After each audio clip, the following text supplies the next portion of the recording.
Hello everyone, मेरे channel में आप सबका स्वागत है। मेरा नाम है मृणालिनी। चलिए देखते हैं आज यूनिवर्स आपको क्या मैसेज देना चाहते हैं। ये कलेक्टिव रीडिंग है, तो आपको जितना रेजोनेट करता है उतना ही लीजिए। आपके जीवन के जिस एस्पेक्ट को रेजोनेट करता है आप अकॉर्डिंगली देखिए। जेंडर स्पेसिफिक नहीं है, एज स्पेसिफिक भी नहीं है और टाइमलेस रीडिंग्स है। आपको जब भी रेजोनेट करता है आप उसे क्लेम कर सकते हैं। यूनिवर्स प्लीज़ बताइए, जो भी कलेक्टिव इस रीडिंग को देख रहे हैं उनके हाईएस्ट गुड के लिए आप उन्हें क्या बताना चाहते हैं। जय universe, thank you.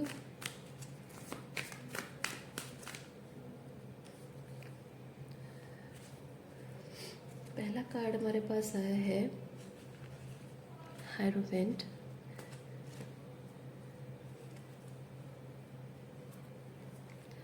Bottom of deck में है queen of cups, lovers, seven of pentacle, we have hangman.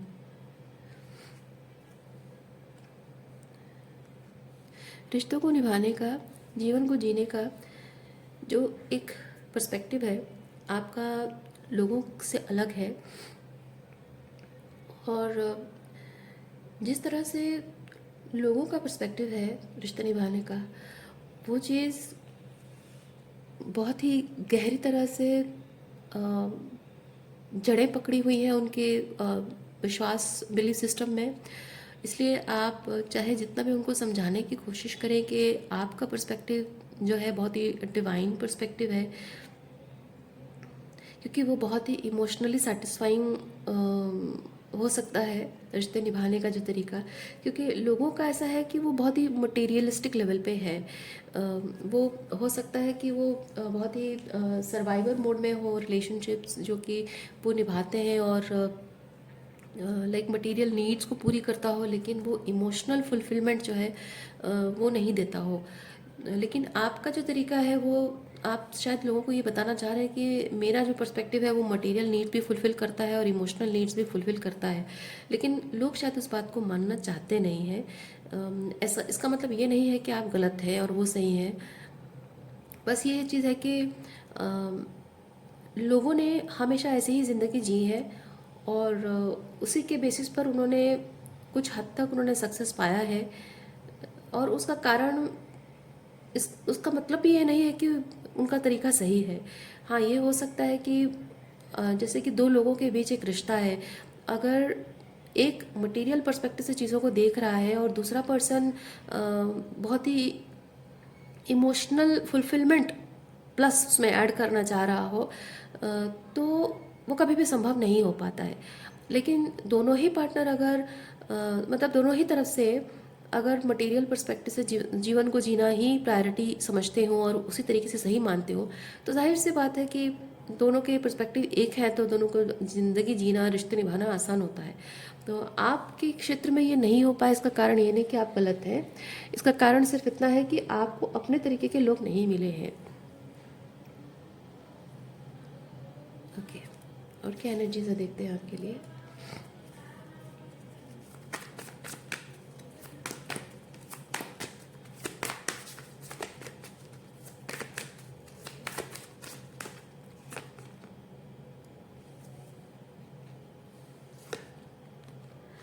आप शायद अपने तरीके के लोगों से मिलने के लिए इस वक्त बहुत तरस रहे हैं।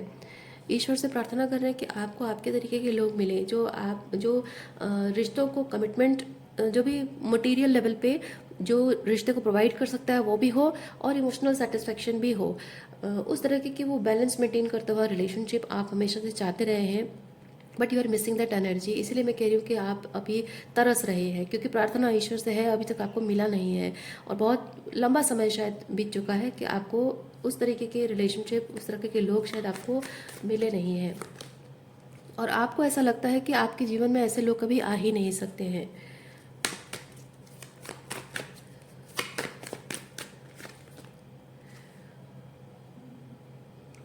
बट सेवन ऑफ वॉन्ड्स ये चीज़ बताता है कि आप जिस तरह के लोगों से मिलना चाहते हैं, आप अपने तरीके के जो लोगों से मिलना चाहते हैं, इस वक्त अगर आप उनसे नहीं मिल पा रहे हैं तो इसका मतलब ये नहीं कि वो नहीं है, बल्कि अभी आप आपको ज़रूरत है कि आप जिस तरह के लोगों से अनअलाइंड एनर्जी से जो आप डील कर रहे हैं, उस एनर्जी से खुद को प्रोटेक्ट करने का समय है अभी।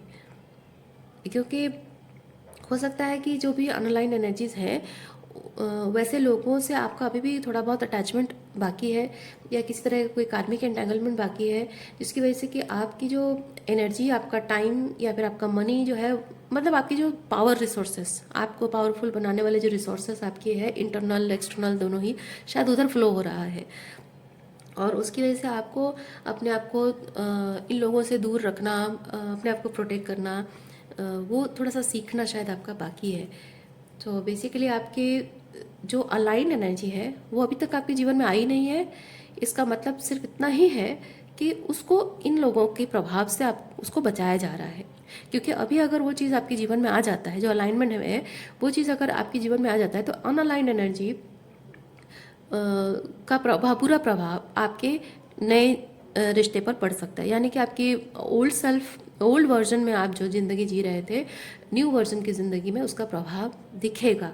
और जो कि उसी से, जैसे होता है ना, गंदा पानी एक जगह पे गंदा पानी और अच्छा पानी रखा हुआ है, तो जाहिर सी बात है कि जैसे आप हाँ, सड़ा हुआ फ्रूट, एग्जाम्पल वही है, सड़ा हुआ फ्रूट और अच्छा वाला फ्रूट अगर एक साथ रखा जाता है, तो ऐसा हो ही नहीं सकता कि सड़ा हुआ फ्रूट का इफेक्ट अच्छे वाले फ्रूट पर ना पड़े। वो पड़ ही जाता है, वो अपने आप उसके संस्पर्श में आकर वो सड़ ही जाता है। वैसे ही आपका जो न्यू वर्जन है और ओल्डर वर्जन है, दोनों साथ में नहीं रह सकते हैं। उसका इफेक्ट जैसे भी हो नए वर्जन पर पड़ेगा ही, इसलिए वो प्रोटेक्ट किया जा रहा है, इसलिए आपके जीवन में अभी तक वो आया नहीं है। और ये 7 ऑफ वॉन्ड्स बाउंड्रीज को भी बताता है, इसलिए आपको यूनिवर्स ये भी चीज़ बता रहा है कि आप जो पुराना वर्जन आपका है, वो पुराना वर्जन धीरे धीरे जा रहा है, उसके साथ पुराने रिश्ते भी खत्म हो रहे हैं, पुरानी जो अलाइनमेंट, जो अभी के लिए अनअलाइनमेंट लग रही है, वो नॉन अलाइनमेंट चीज़ें आपके जीवन से जाना, पूरी तरह से ख़त्म होना बहुत ज़रूरी है। तो it is on the process. आप जितना ज़्यादा खुद के साथ अलाइनमेंट में आते जाएंगे, उतना ज़्यादा वो नॉन अलाइनमेंट चीज़ अपने आप वो ख़त्म होती जाएगी आपके जीवन से। और उसके लिए वो बाउंड्रीज कैसे मेंटेन करना है, वो आपको सीखना बहुत ज़रूरी है। So this is a learning phase कि आप कैसे अपने अधिकारों की रक्षा कर सकते हैं, अपने या बेसिकली अधिकार ही कहेंगे, चाहे वो मटेरियलिस्टिक वे में हो या स्पिरिचुअल वे में हो।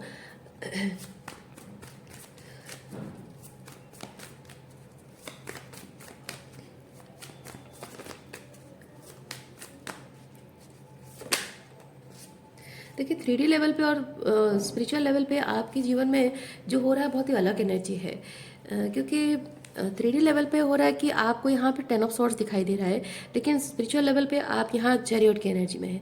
यानी कि आपको लग रहा है कि आप बहुत ही स्टक हैं और बहुत ही टॉक्सिक रिलेशनशिप में फंसे हुए हैं, आपकी ज़िंदगी आगे नहीं बढ़ रही है। बस जिन्होंने आपके साथ धोखा किया, आपके साथ बुरा किया, उन्हीं लोगों के साथ अभी फंसे हुए हैं, उनके साथ रिश्ते निभाने पड़ रहे हैं, या फिर निभा रहे हो या नहीं निभा रहे हो, लेकिन उनके साथ अभी भी शायद वो कुछ कार्मिक लेन देन अभी भी चल रहा है आपका।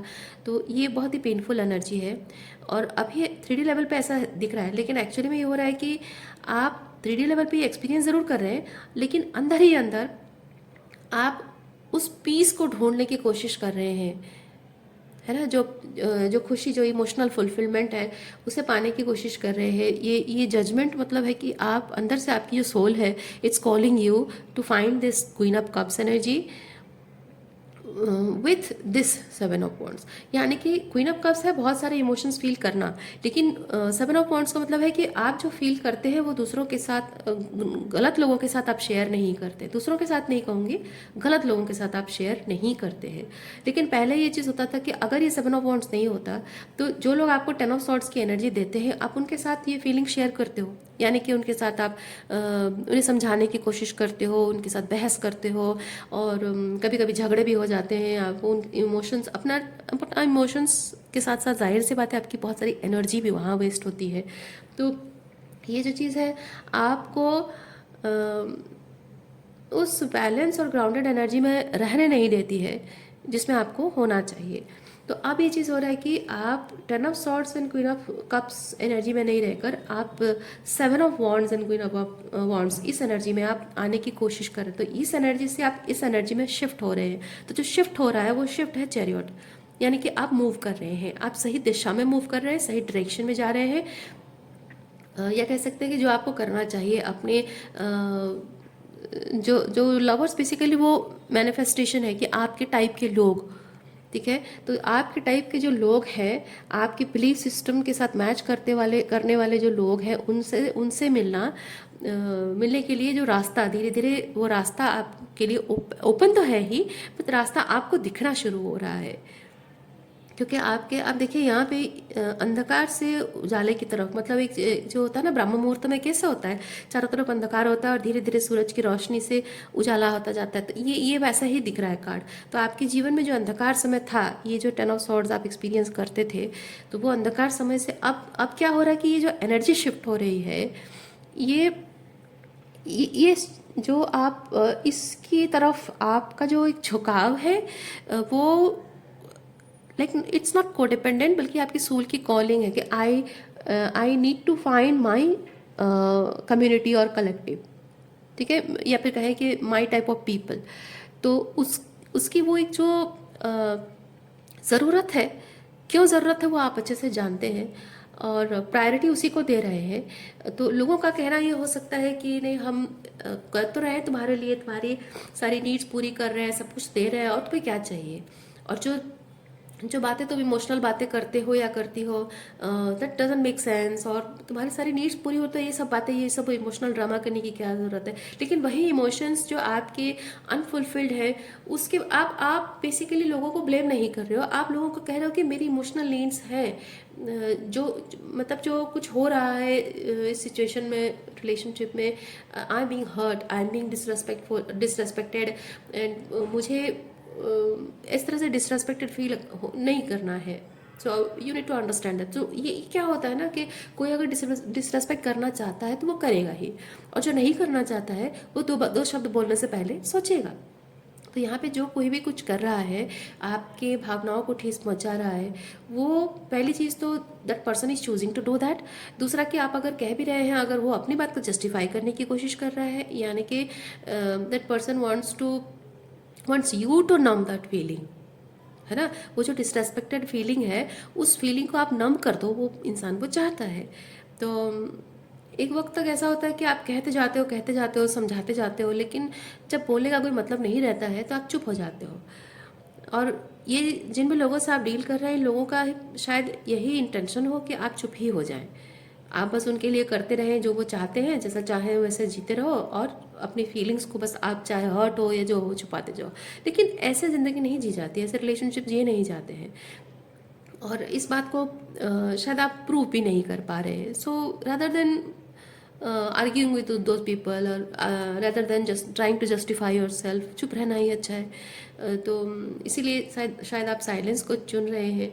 तो इस साइलेंस में मतलब ऐसा नहीं है कि आप उनके टॉक्सिसिटी को टॉलरेट कर रहे हैं, बल्कि ये साइलेंस इस बात के लिए है कि I am not going to put up with this whatever mess you are creating, लोगों को ये जता रहे हैं आप।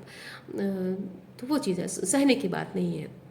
अब लोगों को समझ में आता है तो आता है, नहीं आता तो नहीं आता है। और आपको ये चीज़ एक टाइम तक शायद लग भी रहा हो कि हाँ, लोगों को समझ में आता नहीं है, इसलिए आप समझा रहे थे।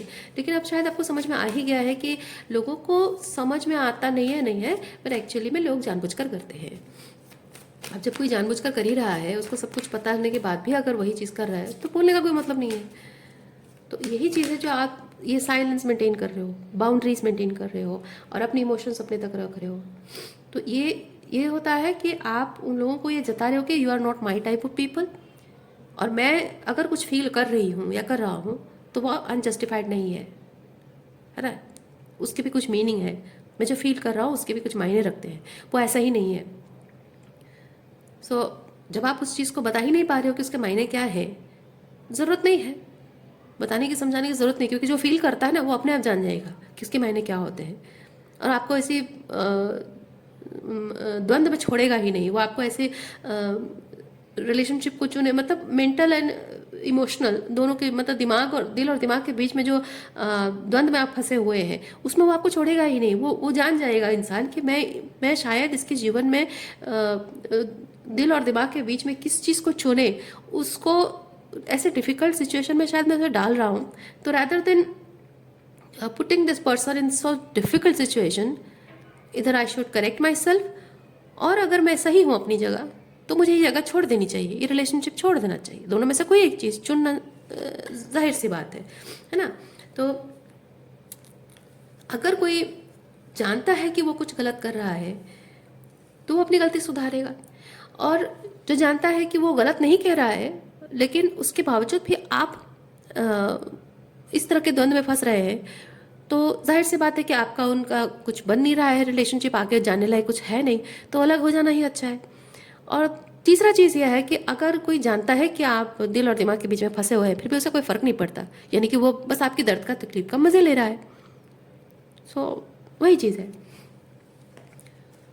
तो अब ऐसा है कि आप जो अंदर से एक कॉलिंग फील कर रहे हैं आपके टाइप के लोगों से मिलने की, वो एक तरह से आपका विद जजमेंट ये चीज़ है कि आप ईश्वर से कह रहे हैं कि मैं गलत नहीं हूँ, और मैं जिस चीज़ के लिए स्टैंड ले रही हूँ या ले रहा हूँ वो मेरा अधिकार है, और वो चीज़ फुलफिल कर दो, ईश्वर से आप प्रार्थना कर रहे हो। सो इसी की वजह से ये चीज़ हो रहा है कि आप 3D रियलिटी पे भले ही किसी सिचुएशन में 10 ऑफ सॉर्ड्स की एनर्जी में है, स्टक है, बार बार इतना कुछ होने के बाद भी लोग आपको वही सेम बिहेवियर देते जा रहे हैं जो आपको हर्ट करता है, और बार बार वही चीज़ देख देख कर आपका दिल अभी भी दुख रहा है, लेकिन स्पिरिचुअली आप मूव ऑन कर रहे हैं। स्पिरिचुअली इस एनर्जी से, इस सिचुएशन नहीं कहूँगी क्योंकि स्पिरिचुअल लेवल पे है, तो ये एनर्जेटिकली आप यहाँ से मूव ऑन कर रहे हैं, एक शिफ्ट आपकी हो रही है।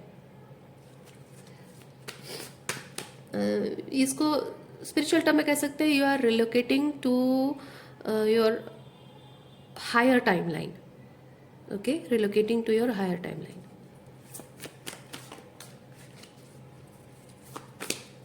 ओके, 3 ऑफ पेंटिकल,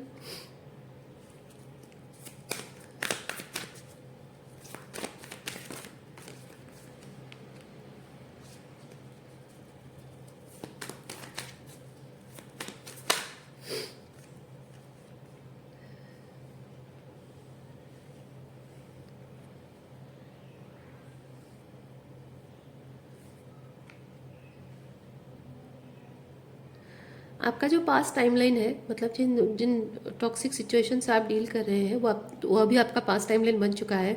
और जो एक होता है ना कि पास्ट टाइमलाइन और न्यू टाइमलाइन के बीच का जो ट्रांजिशन फेज था, आप उस ट्रांजिशन फेज में अब और नहीं है। आप ट्रांजिशन फेज को पार करके न्यू टाइमलाइन में ऑलरेडी एंटर कर चुके हैं। देखिए, ये जो ट्रांसफॉर्मेशन होता है ना, ये कोई एपिफेनी के साथ नहीं होता है कि ऑल ऑफ ए सडन रातों रात आपकी ज़िंदगी में कुछ बदल गया और आपको लगा कि वो finally I am in the new timeline. नहीं, वो बहुत ही सटल तरीके से होता है, धीरे धीरे वो एनर्जी शिफ्ट होती है और धीरे धीरे वो चीज़ दिखता है। पटाखा फूटने जैसा नहीं होता है ये चीज़ होता है कि दही जमाने जैसा चीज़ होता है। ओके, और धीरे धीरे ईच एंड एवरी पार्टिकल, दूध का ईच एंड एवरी पार्टिकल दही में बदलना, वो वैसा ही चीज़ होता है हमारी ज़िंदगी में, ये ट्रांसफॉर्मेशन।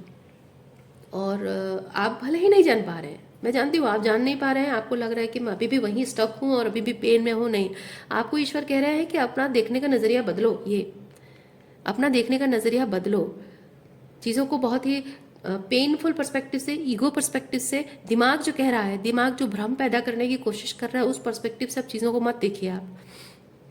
यूनिवर्स कह रहा है कि आप देखो कि आपके अंदर बहुत कुछ बदल रहा है, दिनों दिन आपके अंदर जो कॉन्शियसनेस बदल रहा है, आपकी फीलिंग्स जो बदल रही है, कुछ नया आपके अंदर पैदा हो रहा है, वो ट्रांसफॉर्मेशन है और आप नए टाइमलाइन में एंटर कर चुके हैं। ओके, आप ऑलरेडी न्यू टाइमलाइन में एंटर कर चुके हैं। यहाँ पे लोगों के साथ आपका जो भी कार्मिक एंटेंगलमेंट था वो खत्म हो चुका है। देखिए, जो कार्मिक लेन देन आपका लोगों के साथ था, उनके लिए आप कुछ करते, वो ये बेसिकली कमिटमेंट्स है। Okay, so it's not breaking commitments.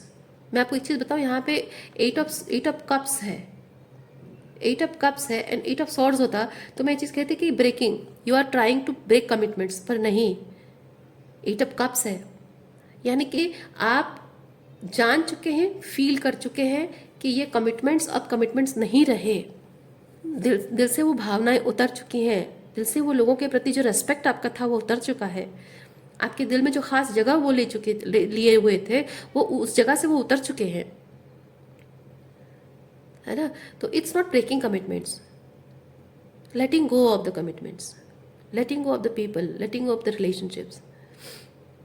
तो ये धीरे धीरे हो रहा है क्योंकि आप इसको महसूस कर रहे हैं। ब्रेकिंग कहेंगे तो हाँ कि आप अभी हर्ट है, वुंडेड है, आपकी भावनाओं को ठेस पहुंचे बिना सोचे समझे आपने बस रिश्ते तोड़ दिए। तो हो सकता है कहीं ना कहीं कुछ आपकी गलतियां भी रही हों, जो कि जाहिर सी बात है, रिश्तों में हमेशा ताली एक हाथ से तो बचती नहीं है। तो कुछ ना कुछ गलती आपकी भी रही है और आपने अपनी गलती सुधारी नहीं सुधारी उस बारे में आपने सोचा भी नहीं, बस आपने रिश्ते तोड़ दिए। पर ऐसा नहीं है, आपने अपनी गलतियां सुधारी हैं, अपनी तरफ से आपको जो करना चाहिए था, जो करना आपको सही लगा था इन रिश्तों के लिए, आपने वो किया है। और जहाँ जहाँ आपसे गलतियाँ हुई हैं उन गलतियों के लिए आपने माफ़ी भी मांगी है, अपने ईगो को साइड में रखते हुए, क्योंकि अकेले गलती आपकी तो नहीं है ना, लोगों की भी गलती है। तो उनकी गलती होने के बावजूद भी आपने हो सकता है बहुत बार सर झुकाया हो, और उनकी गलती बड़ी होने के बाद भी आपने आपकी छोटी सी गलती के लिए भी माफ़ी मांगी हो, जबकि उन्हें माफ़ी मांगनी चाहिए। तो बात ये नहीं है कि उसकी कितनी गलती है, मेरी कितनी गलती है, बात इतनी है कि रिलेशनशिप को बनाए रखने के लिए हमको थोड़ा सा झुकना पड़ता है। अब जब वो झुकाव एक तरफ है, दो तरफा है तो ठीक है, अगर एक तरफा है तो दूसरा पर्सन क्या कर रहा है कि बस आप झुक रहे हो तो आपका गला पकड़ के आपको दबा रहा है या आपके ऊपर और भी चढ़ रहा है। तो ऐसे में ये होता है कि उसके बावजूद ऐसे में आपको अपनी गलती मानना, अपनी गलती को मान लेना वो आसान होता है क्योंकि वो मन ही मन होता है, लेकिन अपनी गलती के लिए सामने वाले से माफ़ी मांगना ये मुश्किल काम होता है। और मे बी आपने वो मुश्किल काम किया है, अपने ईगो को साइड में रखते हुए आपने लोगों से अपनी जो भी गलती है उसके लिए माफ़ी मांगी है, और बावजूद उसके आपको कभी भी रेसिप्रोसिटी नहीं दिखी है। जैसे आप उनकी बड़ी से बड़ी गलतियों को माफ़ करते हैं, आपकी छोटी से छोटी गलतियों को भी वो बहाना बनाकर आपको हमेशा इस रिश्ते की कमज़ोर कड़ी बोलते रहे हैं, और ये रिश्ता तोड़ने की, टूट जाने की सारी जिम्मेदारी आपके सर पर थोप दी गई है। सो इसीलिए मैं ये चीज़ फील कर रही हूँ कि अब रिश्तों के प्रति ये जो भी रिलेशनशिप्स हैं इनके प्रति जो कमिटमेंट्स निभाने की अब ज़रूरत महसूस नहीं हो रही है, अंदर से वो फीलिंग ही नहीं आ रही है। इसीलिए शायद आप एनर्जेटिकली मूव कर रहे हैं, फोर्सफुली उसे नहीं कर रहे हैं, बस you are feeling, you are going with the flow, क्योंकि कप एनर्जी है तो you are going with the flow. ये जैसे कि बहुत ही आपको अगर ये जो होता है ना, ये जो पॉट में यहाँ पे सम अर्पण करना है ना, वो एक तरह का सरेंडर है, वो आपको फोर्सफुली करने को बोला जाए आप नहीं करोगे, आप अपने मन से शांत रहकर फील करोगे कि हाँ मुझे अब कर देना चाहिए। तो ये यहाँ पे आप पानी में उसको बहा दे रहे हो। सो मैं इसलिए ये चीज़ फील कर रही हूँ, it's like you are surrendering, आप फील कर रहे हो कि अब समय आ चुका है कि मुझे सरेंडर कर देना चाहिए, एंड फाइनली आप कर रहे हो ईश्वर के सामने, ईश्वर के पास आप इन रिश्तों के प्रति अपनी जिम्मेदारियों को, कमिटमेंट्स को, प्यार को, सब कुछ सरेंडर कर दे रहे हो, क्योंकि अब आप कुछ फील कर ही नहीं रहे हो। जब फील ही नहीं हो रहा है तो निभाने का कोई मतलब नहीं है, वैसी एनर्जी में फील कर रही हूँ।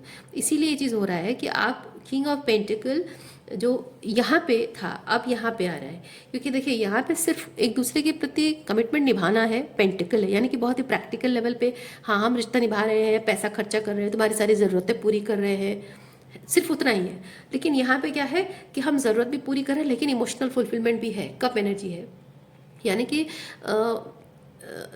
ज़रूरत भी पूरी हो रही है, पेंटिकल है, ज़रूरत भी पूरी हो रही है, साथ ही साथ इसमें प्यार भी है। ऐसा नहीं कि बस मैं ज़रूरत पूरी कर रहा हूँ कहकर कोई हाथ झटक ले रहा है कि हाँ बस हो गया और कुछ नहीं करना है, लेकिन किसी की भावनाओं को ठेस भी पहुँचा रहा है, उसकी रिस्पॉन्सिबिलिटी नहीं ले रहा है।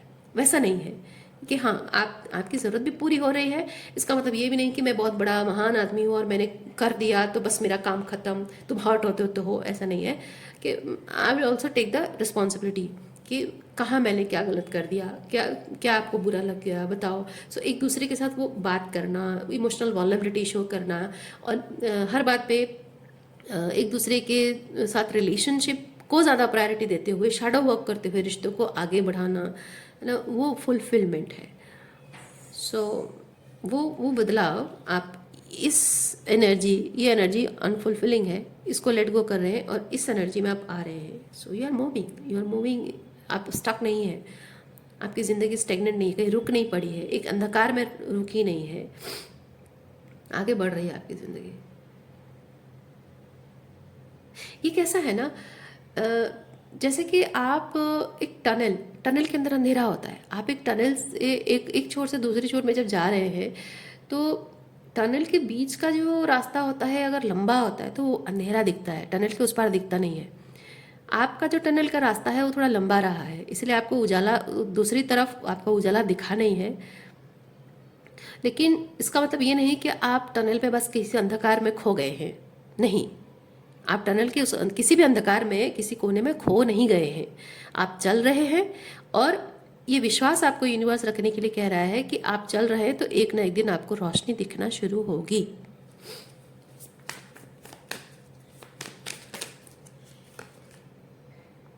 देखिए,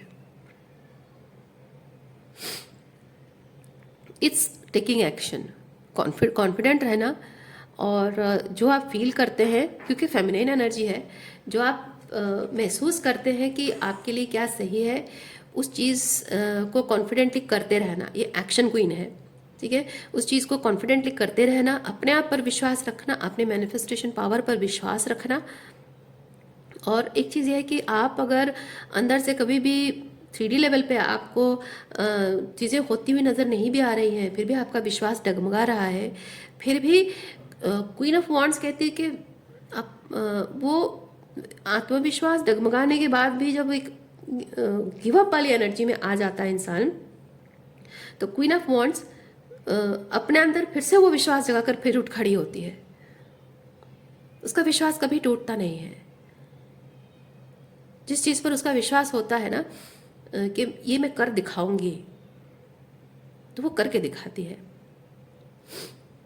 इस क्वीन ऑफ वॉन्ड्स एनर्जी में आप लोगों में से कुछ लोग हो सकते हैं कि जीवन भर आपने बहुत दुख और तकलीफ देखी है, बहुत संघर्ष देखा है, उसके बावजूद भी ईश्वर पर भरोसा नहीं टूटा है। This is the queen of wands energy. आप जिंदगी भर हमेशा आपको दबाए रखने की कोशिश की गई है, आपकी इच्छाओं को, अपने सपनों को सप्रेस करने की कोशिश की गई है। उसके बाद भी बहुत सारे स्ट्रगल और चैलेंजेस से गुजरने के बाद भी आप अपने सपनों को एक दिशा देने के लिए खड़े हैं, कभी भी आपने हार नहीं मानी। This is that queen of wands energy. आपकी रिलेशनशिप में बहुत सारी प्रॉब्लम्स आई होंगी, लेकिन उसके बावजूद भी आपने कभी भी अपने रिश्तों पर गिव अप नहीं किया है। ये क्वीन ऑफ वॉन्ड्स एनर्जी है।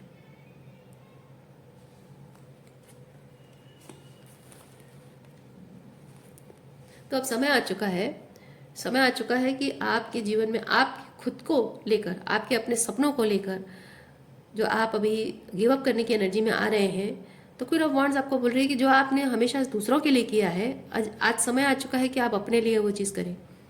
फिर से उठ खड़े होइए, फिर से उस विश्वास के साथ खड़े हो जाइए अपने लिए और चल पड़िए, उस अंधकार टनल से होकर चल पड़िए, क्योंकि रोशनी एक ना एक दिन आपको दिखना शुरू हो ही जाएगा। एक जो कहावत है ना, हमेशा कहा जाता है, लेकिन उस चीज़ के बारे में उसको जो प्रैक्टिकली महसूस करता है सिर्फ वही जानता है। कहना बड़ा आसान चीज़ है कि जब सुख के बाद दुख आता है ना, और दुख के बाद सुख आता है, तो एक जो आप महसूस कर रहे हैं तो वो भी ज़्यादा दिन टिकेगा नहीं। अगर सुख है तो वो भी ज़्यादा दिन टिकेगा नहीं, तो दुख भी है तो वो भी ज़्यादा दिन टिकेगा नहीं, क्योंकि सुख का समय तो आएगा ही। तो एक के बाद दूसरा जब आता है तो जाहिर सी बात है, आज जो ये दुख और तकलीफ का समय आप एक्सपीरियंस कर रहे हैं, वो भी बहुत बड़े लंबे समय तक, तो आपके जीवन में सुख का समय भी आना ही है, नहीं आकर कोई रास्ता भी नहीं, क्योंकि वो प्रकृति का नियम है। तो कहने को बहुत आसान होता है, लेकिन आज की इस रीडिंग में ये बात आप बहुत गहराई से महसूस कर पाएंगे, क्योंकि आपकी लाइफ में ये एप्लीकेबल है।